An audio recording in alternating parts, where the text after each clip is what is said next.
Ako si Aaron, 16 na taong gulang at naninirahan sa isang maliit na bayan sa probinsya. Dito, ang bawat tao ay kilala ang bawat isa at ang mga tradisyon at pamilya ay tila napakahalaga sa lahat. Hindi ko akalain na ang simpleng buhay ko ay mababago dahil sa isang damdaming hindi ko inaasahan. May pinsan akong si Mariel, halos kaedad ko. Lumaki kami na parang magkapatid, laging magkasama sa lahat ng bagay. Sa aming mga kabataan, madalas kaming tumatakas papunta sa ilog, sa likod ng aming mga bahay, naglalaro, nagsusumigaw, at tumatawa na tila walang ibang tao sa mundo. Ngunit habang lumilipas ang mga araw, may kakaibang nararamdaman akong hindi ko maipaliwanag. Isang beses habang naglalakad kami pauwi mula sa paaralan, bigla niyang hinawakan ang aking kamay. Sa simpleng pagkilos na iyon, parang tumigil ang oras. Nakatingin ako sa kanya at siya sa akin. Hindi ko alam kung bakit, pero parang may koneksyon na biglang nabuo. Ang kanyang mga mata na laging puno ng saya ay nagkaroon ng kakaibang ningning.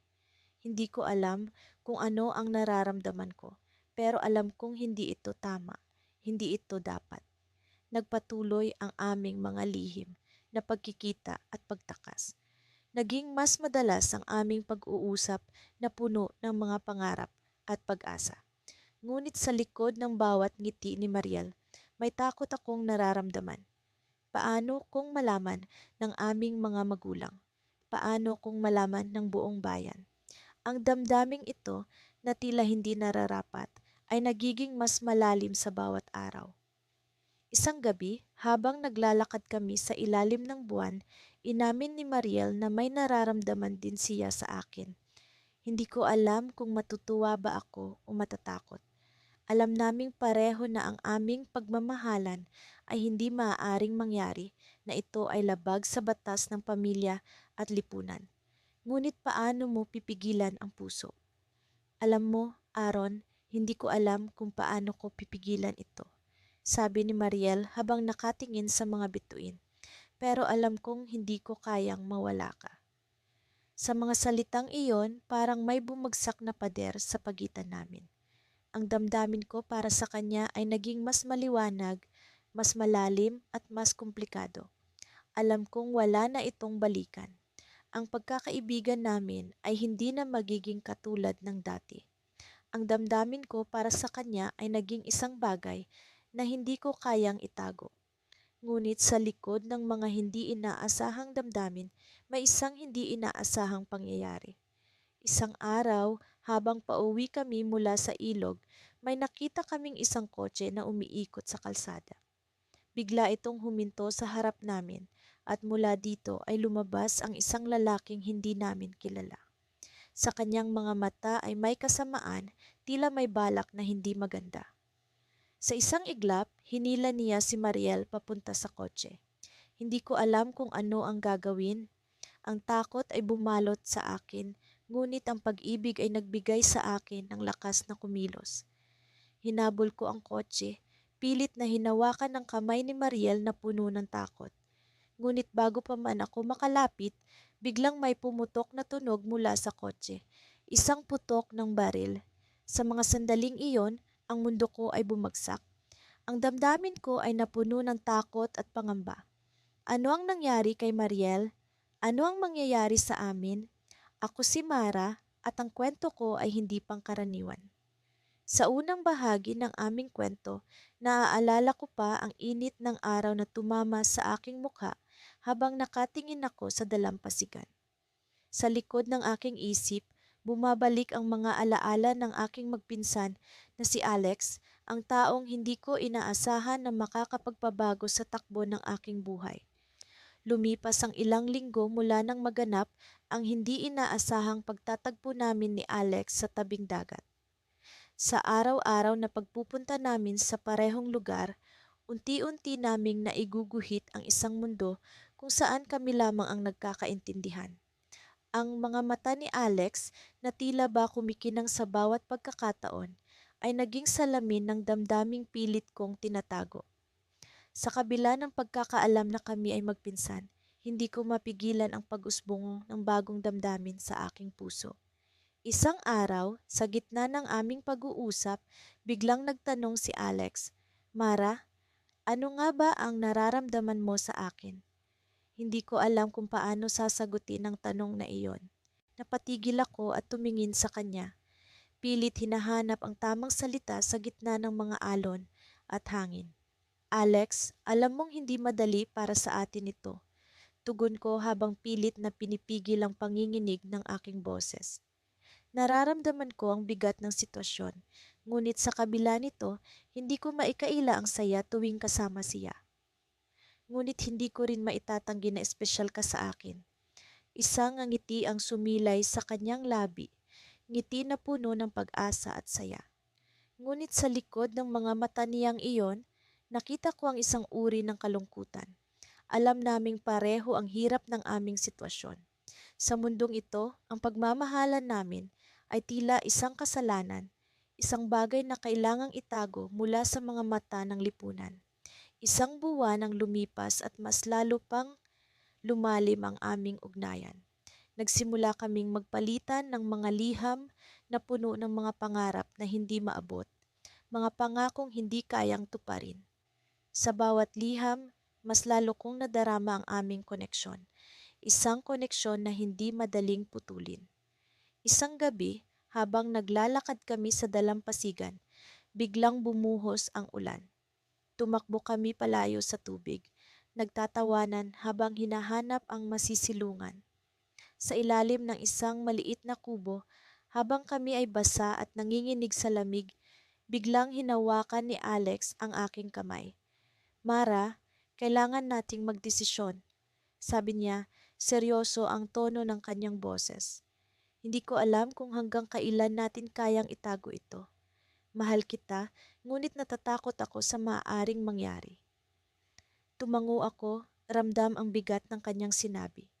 Alam kong may katotohanan sa kanyang mga salita. Ang aming sitwasyon ay parang isang bomba na maaaring sumabog sa anumang oras. Sa kabila ng aking pag-aalinlangan, nagpasya akong sundan ng aking puso. "Alex, mahal din kita, ngunit kailangan nating mag-ingat. Hindi ko alam kung paano natin ito haharapin, ngunit alam kong hindi ko kayang mawala ka." Sagot ko habang mahigpit kong hinawakan ang kanyang kamay. Sa gitna ng ulan, naramdaman ko ang init ng kanyang yakap, ang palatandaan ng pagmamahalan na pilit naming ipinaglalaban. Sa mga sandaling iyon, natiyak kong handa akong sumugal para sa kanya kahit pa ang kahihinatnan ay masakit. Ngunit sa kabila ng aking pagdidesisyon, isang hindi inaasahang pangyayari ang naganap. Isang linggo matapos ang gabing iyon, dumating ang isang liham mula sa aking mga magulang. Nakasaad sa liham na kailangan kong umalis at mag-aral sa ibang lugar. Hindi ko alam kung ano ang dahilan, ngunit ramdam ko ang pag-aalala sa kanilang mga salita. Alam ko kung ano ang maaaring mangyari kapag nalaman nila ang aming sitwasyon. Sa pananabik na makita si Alex, dali-dali kong tinungo ang tabing dagat. Ngunit sa pagdating ko doon, hindi siya naroroon. Sa halip, isang liham ang natagpuan ko sa ilalim ng aming paboritong puno. Binuksan ko ito at nagulat sa aking nabasa. "Mara, hindi ko alam kung paano ko sasabihin ito, ngunit kailangan kong umalis. May nalaman na sila tungkol sa atin. Mahal kita, ngunit ngayon kailangan nating maghiwalay." Nakasaad sa liham. Hindi ko mapigilan ang pag-agos ng luha sa aking mga mata. Sa ilalim ng isang mundo ng pag-asa, ang aming pagmamahalan ay tila isang bulalakaw na biglaang nawala sa kalangitan. Sa pag-agos ng ulan, naramdaman ko ang bigat ng desisyon na aming ginawa. Ngunit sa kabila ng lahat, alam ko na ang aming kwento ay hindi pa tapos. Ito ang simula ng isang bagong kabanata kung saan ang aming pagmamahalan ay susubukin ng panahon at pagkakataon. Sa likod ng ulap, umaasa akong muling sisilay ang araw upang ipakita ang daan patungo sa aming minimithing kaligayahan. Ngunit sa ngayon, kailangan kong tanggapin ang pagsubok na dala ng aming desisyon. Minsan, habang naglalakad kami ni Elias sa tabing dagat, hindi maikakailang magkakasama ang mga bakas ng aming mga paa sa buhanginan na tila nagbibigay ng senyales ng isang hindi inaasahang paglalakbay. Kami magpinsan pero sa kabila nito'y may nararamdaman akong kakaibang pag-aalab sa aking dibdib tuwing kasama siya. Ang hangin ay tila bumubulong ng mga lihim sa aming dalawa, mga lihim na hindi maaring sabihin sa iba. Sa aming pag-uusap, palihim kong hinahagilap ang kanyang mga mata, umaasang makakakita ng senyalis na hindi ako nag-iisa sa nararamdaman kong ito. Ngunit tila balot siya ng lungkot kahit pa siya'y nakangiti sa akin. Alam kong may bumabagabag sa kanya, ngunit hindi ko alam kung paano ito sisimulan. Daniel, alam mo ba yung pakiramdam na parang may mali kahit tama naman? Tanong niya habang ang mga mata'y nakatingin sa malayo, sa dulo ng abot-tanaw kung saan nagtatagpo ang langit at dagat. Hindi ko agad nasagot. Una, dahil sa hindi ko alam kung ano ang tinutukoy niya. Pangalawa, dahil nag-aalangan ako sa maaring kahulugan ng kanyang tanong. Pero sa huli, nagpatuloy ako. Oo, minsan nararamdaman ko rin yan, Elia. Para bang may kinakatakutan kahit wala naman dapat? Tumango siya at nakita kong nagbago ang kanyang ekspresyon. May kirot sa kanyang mga mata na hindi mo basta makikita sa iba. Alam kong may pinagdadaanan siya at kahit pa gusto kong malaman ang lahat, may bahagi sa akin na natatakot sa maaring kalabasan ng aming pag-uusap. Nagpatuloy kami sa paglalakad at ang katahimikan ay tila musika sa aming nararamdaman. Napansin kong biglang napahinto si Elia at tumingin sa akin. Daniel, may gusto akong sabihin sa'yo. Biglang bumilis ang tibok ng puso ko. Alam kong ito na ang hinihintay kong pagkakataon.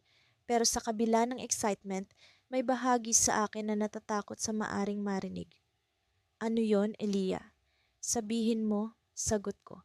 Pilit na pinapakalma ang sarili. Huminga siya ng malalim at sa pagbuga ay tila nawala ang bigat sa kanyang balikat. Daniel, alam kong magpinsan tayo. Alam kong mali ito, pero hindi ko mapigilan ang nararamdaman ko. Biglang bumagsak ang mundo ko. Hindi ko alam kung magagalak ba ako o matatakot.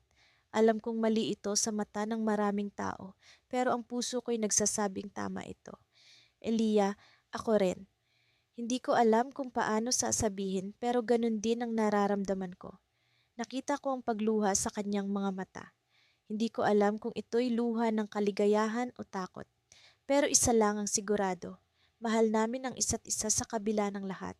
At sa sandaling iyon, tila ang dagat ay naging saksi sa aming pag-amin. Ngunit bago pa man kami magpatuloy sa aming pag-uusap, bigla kaming nakarinig ng tawag mula sa di kalayuan. Elia, Daniel! Sigaw ng aming mga magulang na tila ba'y may dala silang mahalagang balita. Ang mga mata ni Elia ay nag-iba, mula sa emosyon ng pag-amin ay naging takot. Alam naming pareho na ang aming lihim ay hindi dapat malaman ng iba. Nagsimula kaming maglakad pabalik, ngunit ang damdamin ng kaba ay hindi maalis sa aming mga puso. Pagdating namin sa aming mga magulang, agad nilang sinabi ang balita. May nangyari sa ating pamilya, kailangan nating umuwi agad. Hindi kami makapaniwala sa narinig. Ang aming lihim ay tila magiging masalimuot sa gitna ng mas malaking pagsubok. Pero nagpatuloy ang aming mga magulang. May problema sa negosyo ng pamilya. Kailangan natin itong ayusin. Sa gitna ng pag-aalala, nagpalitan kami ni Elia ng tingin. Alam naming hindi magiging madali ang mga susunod na araw, hindi lamang dahil sa negosyo, kundi dahil na rin sa aming sitwasyon. Pero sa kabila nito, alam naming kaya naming lampasan ang anumang pagsubok basta't magkasama kami.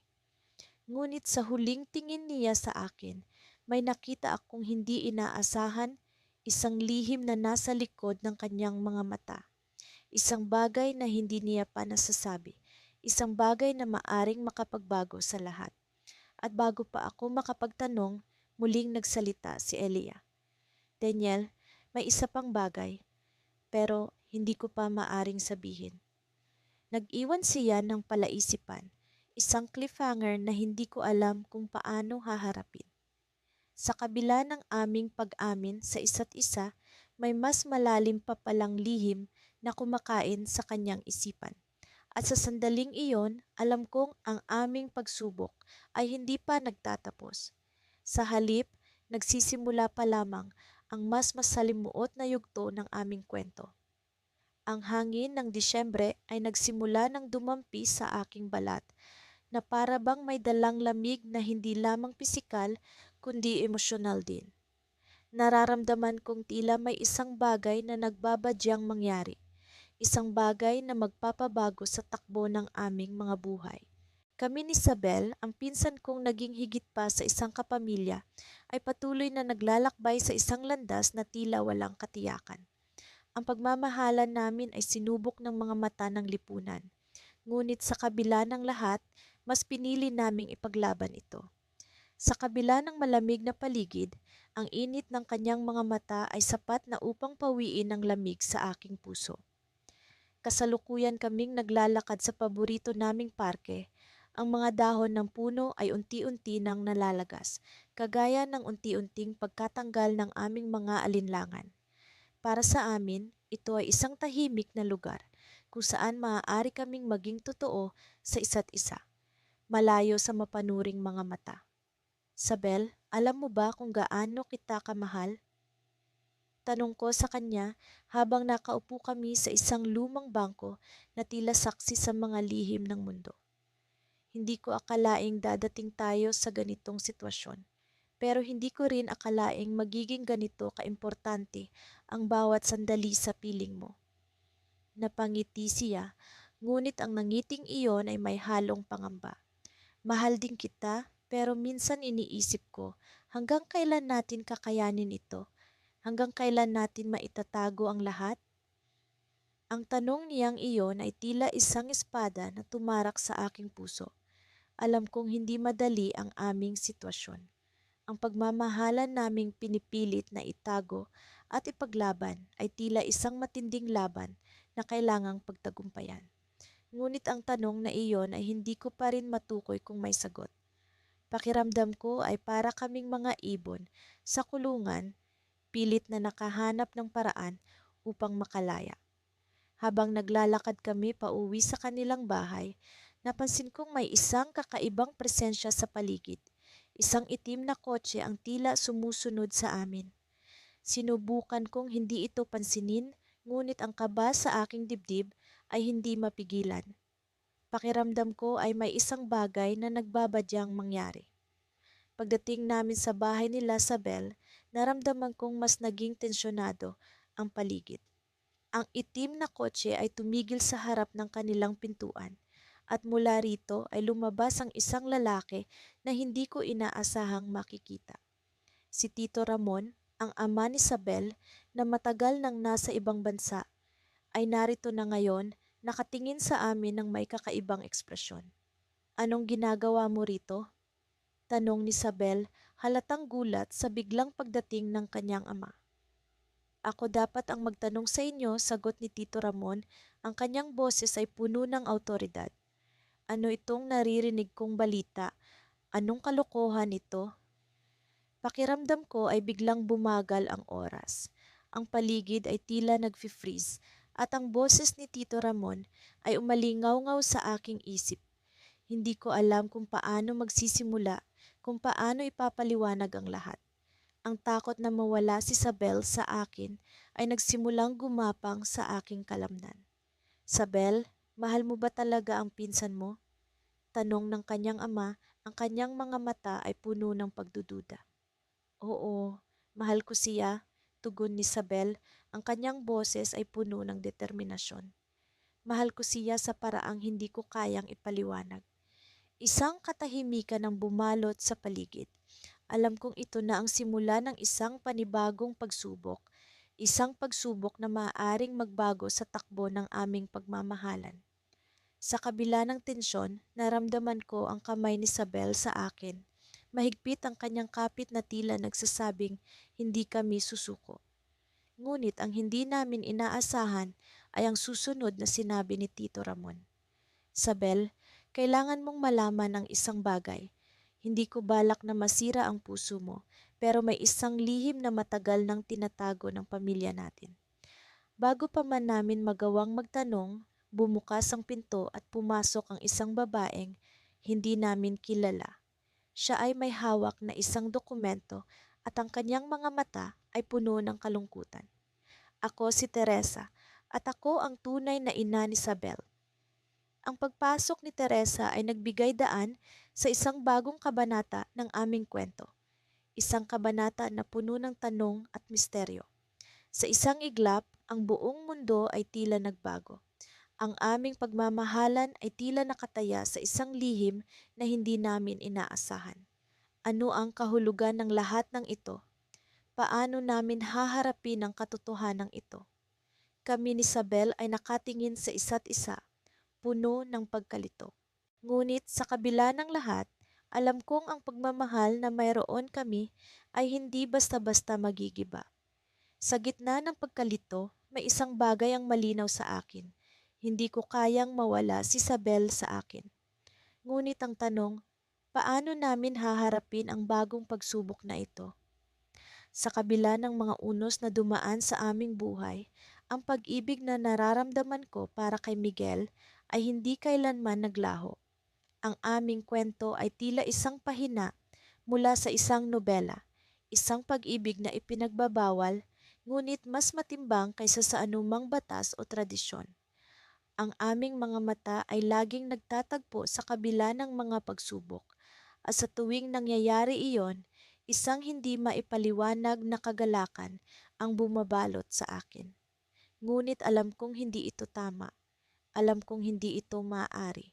Ang mga araw sa hasyenda ay lalong naging mahirap. Ang mga bulong ng mga tauhan at ang malamig na tingin ng aming pamilya ay tila mga patalim na tumatarak sa aking puso. Ngunit ang bawat sandali kasama si Miguel ay isang kaligayahang hindi ko makuha sa iba. Sa bawat ngiti niya, sa bawat haplos, nararamdaman kong ako'y buo.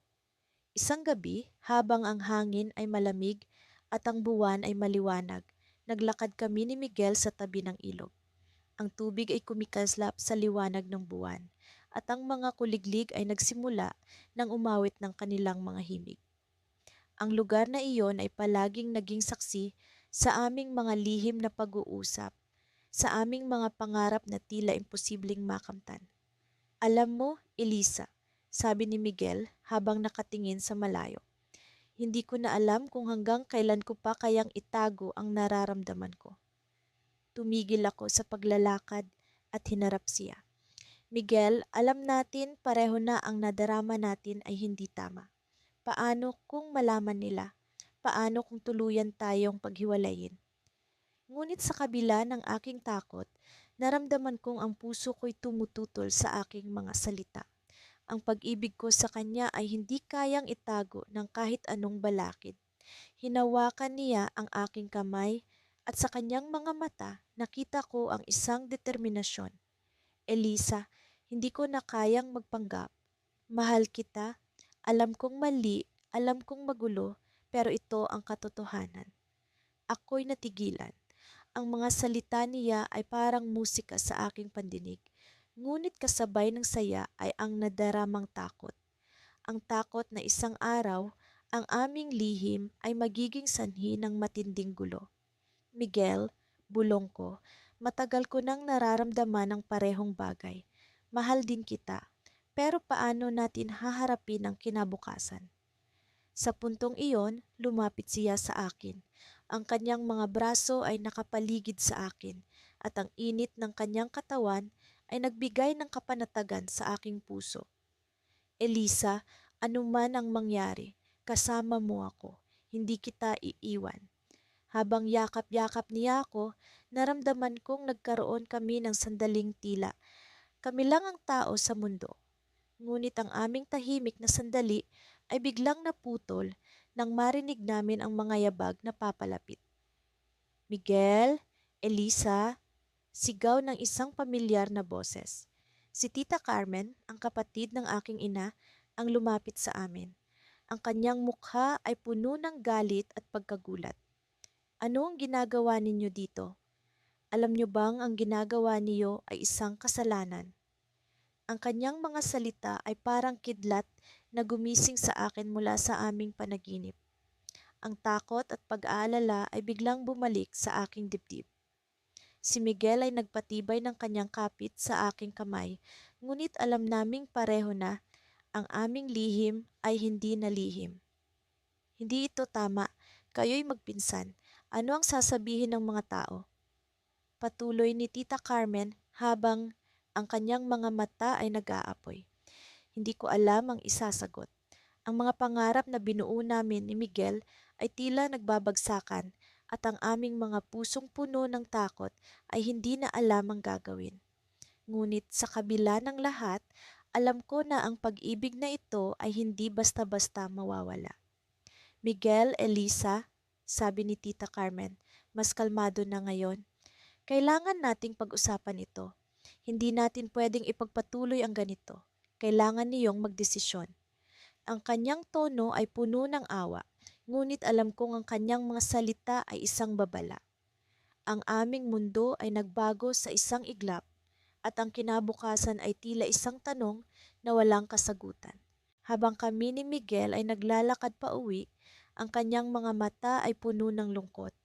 Ngunit sa kabila ng lahat ng ito, alam kong hindi ito ang katapusan. Alam kong sa puso namin may pag-asa pa.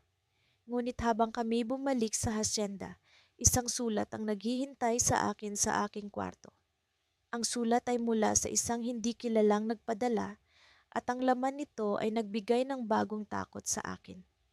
Alam ko ang inyong lihim. Handa na akong ipaalam ito sa lahat. Ang mundo ko'y biglang nagpaikot-ikot at ang aming kinabukasan ay tila lalong naging malabo. Sa sandaling iyon, alam ko na ang laban para sa aming pag-ibig ay nagsisimula pa lamang. Sa paglipas ng mga araw, mas lalong tumitindi ang pagnanasa kong makita si Clara. Hindi ko maipaliwanag, ngunit bawat oras na hindi ko siya kapiling ay parang may kulang sa akin. Isang puwang na hindi kayang punuan ng kahit ano. Alam kong mali, alam kong bawal, pero paano ko ba pipigilan ang damdamin kong ito? Magpinsan kami at kahit sa tingin ng marami hindi kami dapat na magkatuluyan, hindi ko maitatanggi ang nararamdaman ko para sa kanya. Isang hapon, habang naglalakad ako sa tabing ilog na madalas naming puntahan, naaalala ko ang mga alaala namin ni Clara. Doon kami madalas magtagpo, sa ilalim ng lilim ng malaking puno kung saan ang hangin ay palaging sariwa at ang mga ibon ay malayang nag-aawitan. Sa lugar na iyon, kami ay malaya. Walang mga mata na humuhusga, walang mga bulong na umaalipusta. Tanging kami lamang at ang tahimik na pagdaloy ng ilog na saksi sa aming mga lihim. Nang makarating ako sa paborito naming lugar, nakita ko siyang nakaupo sa ilalim ng puno, tila may malalim na iniisip. Nag-aalangan akong lumapit, pero nang makita niya ako, biglang sumilay ang kanyang ngiti, isang ngiti na palaging nagpapawala sa lahat ng pangamba ko. "Kamusta ka na?" tanong niya habang umupo ako sa tabi niya. Ang kanyang boses ay palaging may lambing, palaging nagdadala ng kapayapaan sa magulo kong isipan. "Heto, ikot lang ang mundo," sagot ko, sinusubukang itago ang kaba ng puso ko. "Ikaw, kamusta?" "May iniisip lang," sagot niya at alam kong may bumabagabag sa kanya. Sa mga ganitong pagkakataon, palaging naroon ang tahimik na pag-unawa sa pagitan namin, isang koneksyon na matagal na naming nabuo. "Clara, kailangan nating pag-usapan ito," sabi ko, hindi na maaring patagalin pa ang sitwasyon namin. Hindi ko alam kung paano sisimulan, pero kailangan kong malaman kung ano ang nasa isip niya. "Alam kong alam mo na hindi natin pwedeng ipagpatuloy ito." Tumango siya, ngunit nanatiling tahimik. Alam kong mahirap para sa kanya, tulad ng kung gaano kahirap ito para sa akin. Ang pakiramdam na parang pinipilas ang puso mo sa dalawang bahagi Ang isa'y para sa moralidad at ang isa'y para sa pagnanasa. Hindi ko alam kung ano ang gagawin ko, Anton. Sa wakas ay nagsalita siya at sa kanyang mga mata ay naroon ang lungkot na hindi maitatago. Mahal kita pero natatakot ako sa maaaring mangyari. Sa sandaling iyon, gusto kong sabihin sa kanya na kaya kong labanan ang lahat para sa kanya. Ngunit alam kong hindi ganoon kadali ang lahat. Ang mundo ay puno ng mga batas, ng mga panuntunang hindi natin basta maaring baliwalain. Pero paano kung ito ang tadhana namin? Paano kung kami talaga ang para sa isa't isa? Clara, anuman ang mangyari, palaging nandito ako para sa iyo. Pangako ko, kahit na alam kong ang pangakong iyon ay maaring masira sa hinaharap. Pero kailangan nating mag-ingat. Hindi natin maaring ipagsapalaran ang lahat. Bumuntong hininga siya at sa kanyang mga mata ay naroon ang pag-unawa. Alam kong kahit gaano man kalalim ang pagmamahalan namin, kailangan naming maging matalino. Siguro kailangan nating magpahinga, sabi niya, na para bang ang bawat salita ay mabigat sa kanyang dibdib. Baka kailangan nating pag-isipan kung ano talaga ang dapat. Sa mga sandaling iyon, naramdaman ko ang sakit ng posibilidad na mawala siya sa buhay ko. Pero alam kong tama siya. Kailangan naming magpahinga, kailangan naming mag-isip. Oo, siguro nga, sagot ko, kahit na ang puso ko ay sumisigaw ng pagtutol. Pero Clara, tandaan mo, mahal kita. Nang maghiwalay kami ng araw na iyon, naramdaman ko ang lungkot na hindi ko pa naramdaman noon. Para bang may bahagi ng pagkatao ko ang nawala, pero alam kong kailangan naming harapin ang sitwasyong ito ng may tamang pag-iisip. Lumipas ang mga linggo at sinubukan kong kalimutan ang lahat. Sinubukan kong bumalik sa normal na buhay, pero hindi ko maialis sa isipan ko si Clara. Ang kanyang mga ngiti, ang kanyang mga halakhak, ang kanyang mga mata na palaging puno ng pag-unawa. Hanggang sa isang araw, bigla na lang siyang nag-text sa akin ang mga salitang nagbigay ng bagong pag-asa sa puso ko. Anton, may kailangan kang malaman. Napakabilis ng tibok ng puso ko habang binabasa ang mensahe niya. Hindi ko alam kung ano ang ibig sabihin nito, pero alam kong may mahalaga siyang sasabihin. Sa kabila ng lahat, naroon ang munting pag-asa. Ang munting pag-asang maaaring ito na ang pagkakataon namin. Nagmamadali akong nagpunta sa lugar na madalas namin tagpuan. Sa ilalim ng lilim ng malaking puno, nakita ko siya, nakatayo at tila may iniisip na malalim. Clara, anong ibig sabihin ng mensahe mo? Tanong ko agad, puno ng pag-aalala at pag-asa. Ngunit bago pa man siya makasagot, biglang may lumapit sa amin na hindi inaasahan. Isang taong matagal na naming hindi nakita.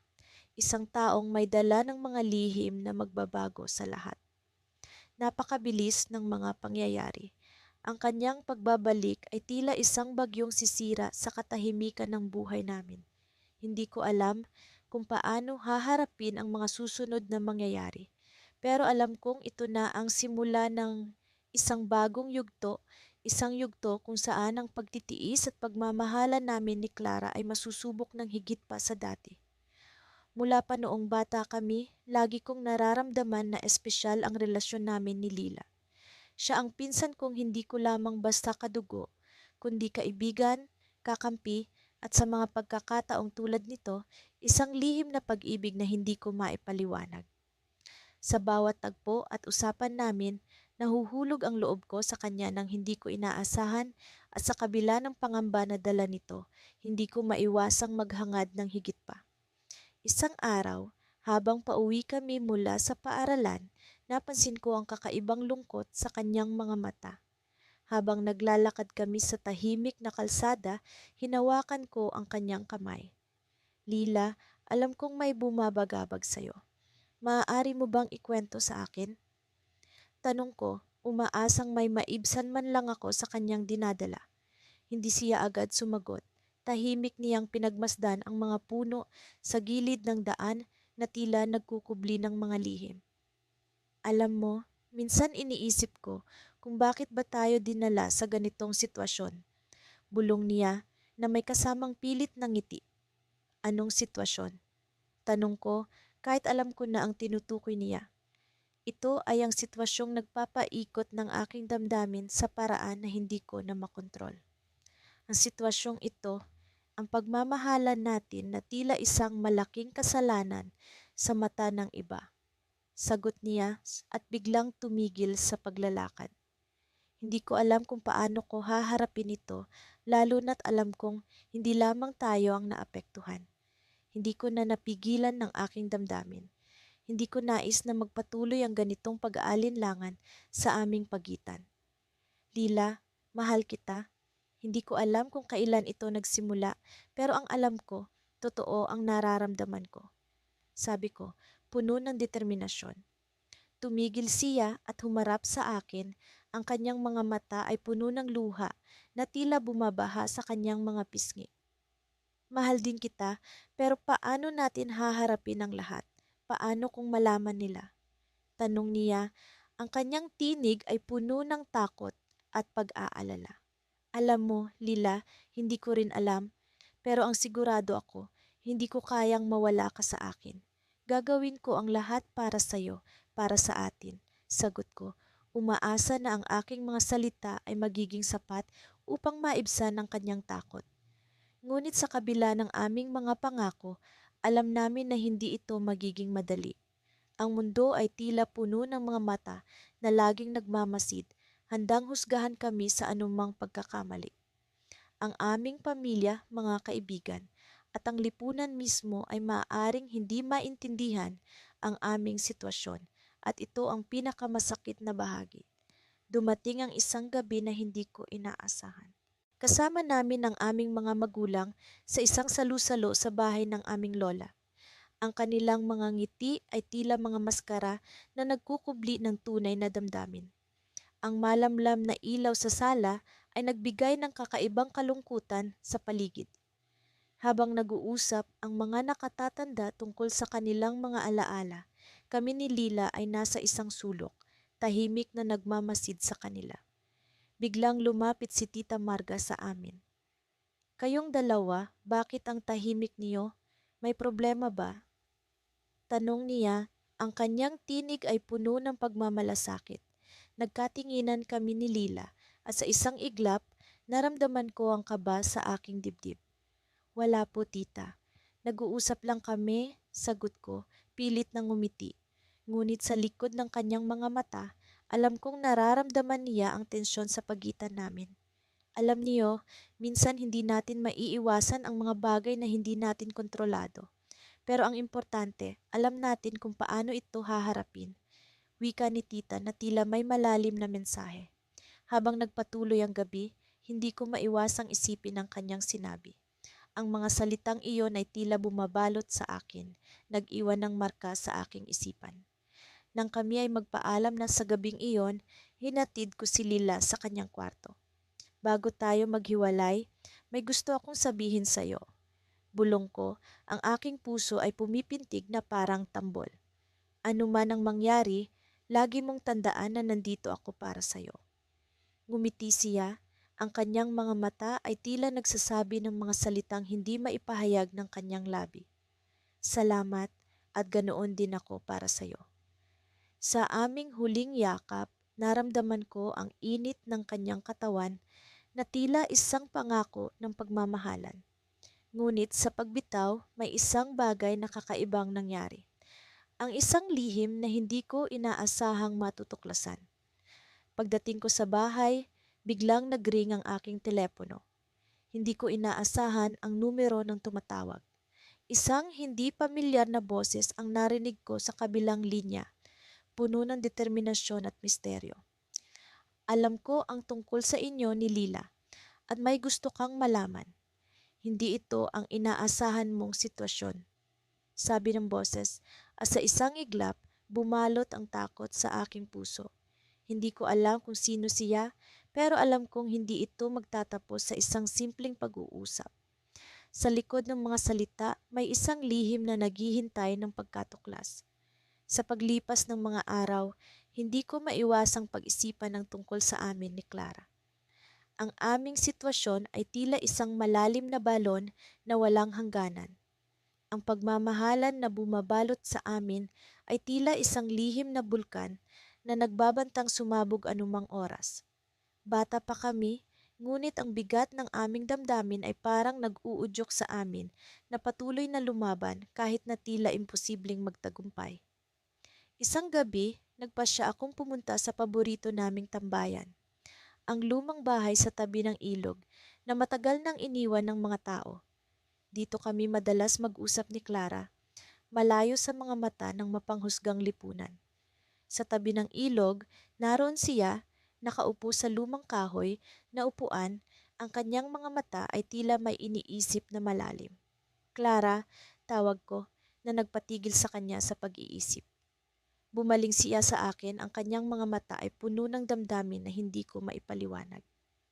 Alam mo, Leo, minsan iniisip ko kung paano tayo nagkaganito. Parang isang sumpa ang pagmamahalan natin. Sabi niya, ang kanyang tinig ay puno ng hinanakit. Umupo ako sa tabi niya, pilit na hinahanap ang tamang mga salita. Clara, hindi ko alam kung paano natin ito malalampasan, pero alam ko lang na mahal kita. At sa kabila ng lahat, hindi ko kayang talikuran ang nararamdaman ko. Pumikit siya at marahang huminga. Mahal din kita, Leo, pero paano kung hindi na natin kaya? Paano kung ang pagmamahal na ito ang magtulak sa atin sa kapahamakan? Tumahimik kami. Ang tanging naririnig ay ang kaluskos ng tubig sa ilog. Alam namin ang panganib ng aming pagmamahalan. Alam namin na hindi ito basta-basta matatanggap ng aming mga pamilya. Ngunit sa kabila ng lahat ng ito, hindi ko magawang bitawan ang nararamdaman ko para sa kanya. Bigla, isang ideya ang pumasok sa isip ko. Clara, paano kung tumakas tayo? Lumayo tayo sa lahat ng ito. Magumpisa tayo ng panibagong buhay kung saan walang makikialam sa atin. Napatingin siya sa akin, ang kanyang mga mata ay puno ng pag-asa. Ngunit sa likod nito ay naroon ang takot. Leo, hindi ko alam. Paano ang pamilya natin? Paano ang mga tao sa paligid natin? Alam ko, Clara, pero sa palagay ko, ito na lang ang natitirang paraan para sa atin. Hindi ko kayang isipin ang buhay na wala ka. Nag-isip siya ng sandali.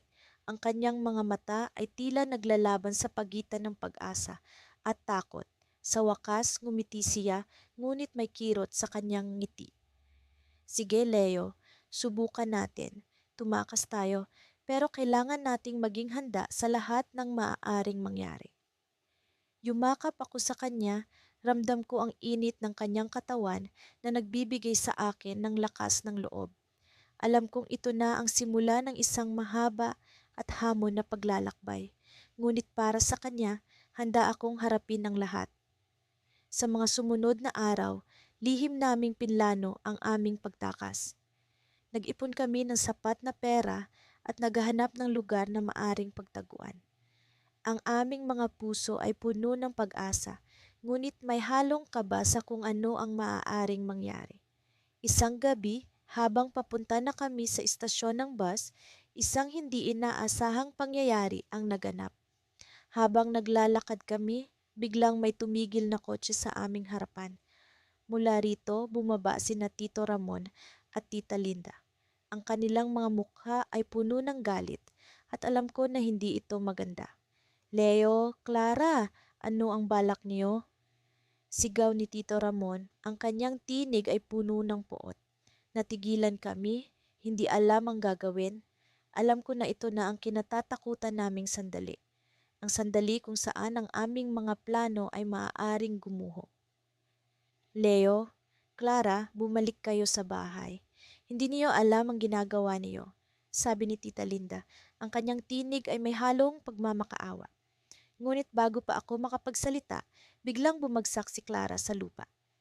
Clara, sigaw ko habang agad kong nilapitan siya. Hindi siya gumagalaw at ang kanyang mukha ay puno ng sakit. Clara, huwag mong sabihin. Hindi ko na natapos ang aking sasabihin nang makita ko ang dugo sa kanyang damit.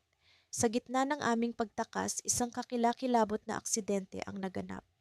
Ang aking puso ay tila pinunit at ang mundo ay tila nagdilim. Sa gitna ng kaguluhan, alam ko na ang aming pag-iibigang tila walang hanggan ay humarap sa isang matinding pagsubok na hindi ko inasahan. Sa paglipas ng mga araw, hindi ko maiwasan ang bumalik sa mga alaala ng aming pinagsamahan ni Liam, ang pinsan kong siyang naging pinakamatalik kong kaibigan at ang lihim na hinahangaan ng puso ko. Sa kabila ng lahat ng pagsubok na aming nararanasan, tila ang tadhana ay may balak na hindi namin maiiwasan. Isang gabi, habang nakaupo ako sa ilalim ng punong mangga sa likod ng bahay namin, naalala ko ang mga sandaling magkasama kami ni Liam.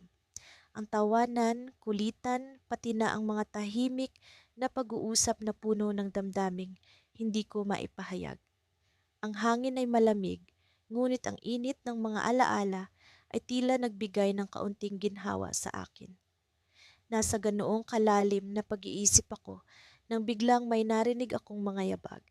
Hindi ko na kailangang lumingon para malaman kung sino iyon. Si Liam. Kahit sa dilim, alam ko ang hakbang ng kanyang mga paa, ang paraan ng kanyang paglakad na tila may kasamang musika.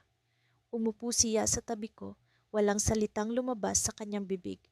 Ngunit ang kanyang presensya ay sapat na para magbigay ng kumpiyansa sa akin. Camille, bulong ni Liam, na para bang bawat pagbigkas ng aking pangalan ay may kahulugan. Matagal na tayong hindi nag-uusap ng ganito. Tumangulang ako, hinayaan ng katahimikan na magpatuloy. Sa ganitong katahimikan, nararamdaman ko ang bigat ng mga salitang hindi masabi, mga damdaming pilit itinatago. Minsan, patuloy niya, naiisip ko kung ano nga ba ang tunay na nararamdaman ko para sa'yo. Alam kong hindi ito tama, pero paano kung tumingin siya sa akin, ang mga mata niya ay puno ng tanong, puno ng damdamin. Hindi ko alam kung paano sasagot. Ang puso ko ay tumitibok ng mabilis, tila gustong tumalon mula sa aking dibdib. Liam, sagot ko, pilit na hinahanap ang tamang salita. Alam kong mali ito, pero hindi ko rin maiwasan ang mag-isip. Tayo, sa kabila ng lahat ng ito, paano kung niyakap niya ako ng mahigpit, ang yakap na iyon ay puno ng pag-unawa, puno ng pangako. Sa mga bisig niya, naramdaman ko ang init ng pagmamahal na pilit naming nilalabanan. Alam kong mali, alam kong hindi ito dapat mangyari, ngunit sa mga sandaling iyon, tila kami lamang ang dalawa sa mundo. Camille, bulong ni Liam sa aking tainga. Hindi ko alam kung anong mangyayari, pero gusto kong malaman mo na hindi kita iiwan. Sa kabila ng lahat, nandito lang ako. Ang mga salitang iyon ay parang musika sa aking pandinig, nagbibigay ng pag-asa sa isang sitwasyong tila wala ng daan palabas. Ngunit sa likod ng mga salitang iyon, alam kong may katotohanang hindi namin maiiwasan. Ang pagmamahala namin ay isang lihim na kailangang manatiling lihim. Sa gitna ng aming tahimik na pag-uusap, biglang umihip ang hangin, dala ang malamig na singaw ng gabi. At sa hangin ding iyon, may narinig kaming pagkalusko sa likuran ng punong mangga. Pareho kaming nagulat, ang mga mata ay nagtatanong kung sino ang naroroon. Sa dilim, unti-unting lumitaw ang isang anyo. Si Tita Marisa, ang ina ni Liam, nakatayo sa harapan namin. Ang mga mata ay puno ng pagtataka at galit. Hindi namin alam kung paano siya nakarating doon, kung gaano na siya katagal na nakatayo at nakikinig sa aming pag-uusap. Camille, Liam, bumigkas siya, ang boses ay puno ng tensyon. Ano itong naririnig ko? Ano itong ginagawa ninyo? Sa sandaling iyon, alam kong wala na kaming maitatago. Alam kong ang lihim namin ay hindi na lihim. Ang mga puso namin ay nakabuyangyang sa harap ng isang taong hindi namin inaasahan. Ang mga pangarap namin ay tila unti-unting naglalaho sa harap ng isang pagsubok na hindi namin inakala. Hindi ko alam kung ano ang mangyayari pagkatapos nito. Ang tanging alam ko ay sa loob ng aking puso, Ang pagmamahal ko kay Liam ay isang bagay na hindi ko kayang isuko. Ngunit sa pagharap namin sa galit ng ina niya, alam kong ang kinabukasan namin ay puno ng mga tanong na walang kasagutan. Sa gitna ng lahat ng ito, isang bagay lang ang sigurado.